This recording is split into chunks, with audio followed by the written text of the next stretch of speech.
El árbol, un cuento de Sara Rosenberg. Algunos dijeron que jamás había existido Pedro Artorain y que hasta su nombre era un invento de los revoltosos que solían esconderse en las montañas. Otros aseguraban que lo habían conocido personalmente y lo describían como un hombre alto, recio, de pelo castaño y ojos negros. Y hubo quien aseguró que tocaba el bandoneón como un maestro y que había ganado varios premios. No existían grabaciones ni fotografías, sin embargo. En la fachada del antiguo teatro cerrado por ruina, un cartel descolorido sugería la imagen de un hombre abrazado a un bandoneón. Pero en el lugar de su cara asomaban los ladrillos cubiertos de líquenes y microscópicas telas de araña. Por la tarde, cuando la tormenta trajo una lluvia torrencial, se refugió en el bar y pidió un café. La humedad se respiraba dentro también. Era como si las nubes hubieran entrado y se hubieran posado verdes y quietas sobre las paredes.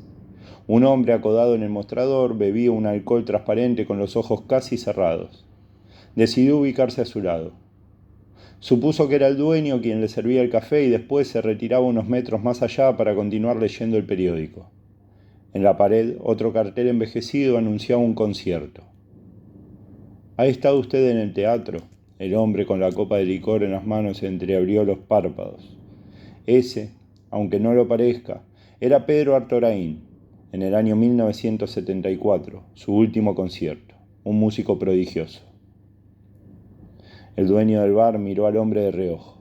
Supuso que se conocían de toda la vida, aunque se notaba que no se tenían simpatía. Esperó que continuara hablando, pero el hombre volvió a entornar los párpados y se quedó cabizbajo en silencio. Cuando las gotas de lluvia se afinaron y poco después dejaron de caer, pagó el café y volvió a la calle. Fue hasta el almacén de Ramos Generales para comprar unos clavos y un martillo. Pensaba colgar los pocos cuadros que había traído en su equipaje. En la puerta, una mujer mayor bajo el paraguas miraba el cielo. Era posible que aún no se hubiera dado cuenta que la lluvia había cesado porque el viento seguía oliendo a tormenta. Se detuvo a su lado mientras medía el ancho del charco a saltar. En esa plaza que ve allí estaba su casa y el árbol. La mujer señaló con la mano y rápidamente volvió a guardarla en el rebozo. Era un baldío de cemento oscuro con 2 bancos de piedra, rodeado por casas de 3 plantas de construcción reciente. Iba a preguntar algo más, pero en ese momento la mujer bajó con dificultad el escalón, cerró el paraguas y se alejó por la acera sin darle tiempo a decir nada. Entró al almacén de Ramos Generales y esperó su turno. Vio cómo el empleado envolvía con cuidado una tela de lona y se la entregaba a un hombre. El hombre pagó, se quitó el sombrero y sin decir nada más se marchó. Fue entonces cuando comprendió que el silencio en el que todos parecían sentirse cómodos comenzaba a inquietarlo. Una joven pidió 4 botones y 3 ovillos de cuerda para la ropa y apenas alcanzó a oír su voz. Se distrajo mirando los cajones pintados de marrón que cubrían las paredes y contenían objetos diferentes. Regatones, tornillos, tuercas, roldanas, destornilladores, argollas, alcayatas, pinceles, cada uno suspendido en su cajón como pequeños cuerpos ahorcados. ¿Qué desea? El empleado lo observaba del otro lado del mostrador. Clavos y un martillo. ¿Clavos de qué tamaño? Medianos. El empleado buscó 2 cajones al fondo del local y regresó a donde él estaba. Un hombre joven, con cara curtida por el sol, entró y esperó su turno. Eligió los clavos del cajón y al empleado, después de contarlos en voz alta, los envolvió en un papel. Devolvió los cajones a su sitio y buscó la caja de los martillos. «Usted debe ser el que vino de la ciudad», dijo el hombre joven en voz baja cuando el empleado ya se había alejado. «Sí, soy yo. Voy a quedarme aquí un tiempo». «Hace mucho que nadie viene a vivir en este lugar», contestó el joven y calló al ver que el empleado se acercaba con la caja de martillos en las manos. Le mostró 4 martillos y él eligió uno. El hombre joven, como si algo de pronto le hubiera urgido, dio media vuelta y salió del almacén. El empleado levantó los hombros y se quedó mirando hacia la puerta unos instantes antes de ir hacia la caja para cobrarle lo que había comprado. Con el pequeño paquete en la mano se despidió sin palabras y salió de la tienda. Caminó rumbo a la casa bordeando el río. Había oscurecido temprano y el cielo continuaba cargado de nubes. Antes de cruzar el puente creyó ver a alguien en la última bocacalle. Se detuvo un momento y esperó. Vio que un hombre caminaba pegándose a las paredes de las casas, aunque no había nadie y ni siquiera luces en las ventanas. Notó que le hacía señas con la mano y dobló por la calle para ir a su encuentro. Cuando estuvo cerca, reconoció al joven de cara curtida que había entrado a la tienda. No debe usted quedarse aquí. Se apoyó en un portal y miró hacia las dos esquinas. ¿Por qué? Debería marcharse. Venga a mi casa, tomaremos algo. Lo dijo con necesidad, sintiendo el peso de esos días en los que no había hablado con nadie. El otro asintió.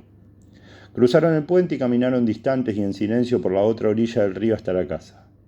Le ofreció el único sillón vacío. El joven se sentó y se puso a mirar el suelo como si allí hubiera algo escrito o grabado imperceptible para él mismo. Ocultó su impaciencia para darle tiempo a acomodarse, y aunque deseaba sobre todas las cosas oír una voz humana, tardó en encontrar el descorchador y abrió con lentitud una botella de vino que sirvió en 2 copas. «Salud», dijo y levantó la copa. Bebieron. «Yo conocí a Pedro Artoraín. También era extranjero, como usted. Y usted parece que también es músico», señaló la guitarra que estaba en el rincón del cuarto. Sonrió complacido sin saber por qué. Sirvió más vino en las copas, el joven lo observó con curiosidad mientras hacía un gesto con la boca como si quisiera y no pudiera seguir hablando. Supo, o supuso, que lo estaba confundiendo con alguien. La historia es cierta. Lo mataron hace 10 años porque no quiso abandonar su casa ni separarse del árbol. ¿Usted ha visto la plaza? ¿Cuál plaza? La que está entre las casas nuevas. Sí, la he visto hoy al salir de la ferretería. Allí estaban su casa y su árbol. Le dijeron muchas veces que se fuera y aunque en este pueblo nos gusta el bandoneón, nadie quería que se quedara. Cuando alguien llega, pregunta mucho y ya habrá visto que aquí no nos resulta fácil hablar. Menos todavía con los desconocidos, dijo, y se quedó otra vez mirando fijamente el borde de la alfombra. Asintió y esperó que continuara. Pensó que debía preguntarle por qué le estaba contando a él esa historia. Ni siquiera se lo había preguntado. Pedro no cesaba de averiguar cosas y le gustaba mucho saber la historia de la gente. Enseguida se hizo molesto. En este pueblo todos guardan secretos y hablan solo lo justo, lo necesario. Me he dado cuenta, le contestó. Mejor así. En esa época yo tendría 15 años más o menos. Y era el único que hablaba con él. Me enseñó a tocar el bandoneón. Nunca he sido muy bueno, pero lo toco. Tendría que haberse ido. No pudimos hacer nada. El joven vació la copa y otra vez miró fijamente el suelo. Comprendió que aunque le costaba, necesitaba hacerlo. Era demasiado joven para tener ese gesto desdeñoso grabado en la comisura de los labios, y demasiado joven para tener tanto miedo. Cuando vino la orden de desalojar la casa, él no hizo caso. Alguna gente le habló. Le dijeron que no se enfrentara con el alcalde, que no valía la pena. Lo sabíamos por experiencia. Pasaron meses. El alcalde no lo quería aquí. Le hicieron juicio, lo amenazaron. No lo dejaron entrar más al teatro para tocar. Pedro decidió que no se iría de la casa. Mi padre me prohibió acercarme. Tampoco pude seguir aprendiendo a tocar el bandoneón. Volví a llenar las copas. Afuera había oscurecido y era una noche sin luna. Brindaron. Por Pedro Artoraín, dijo.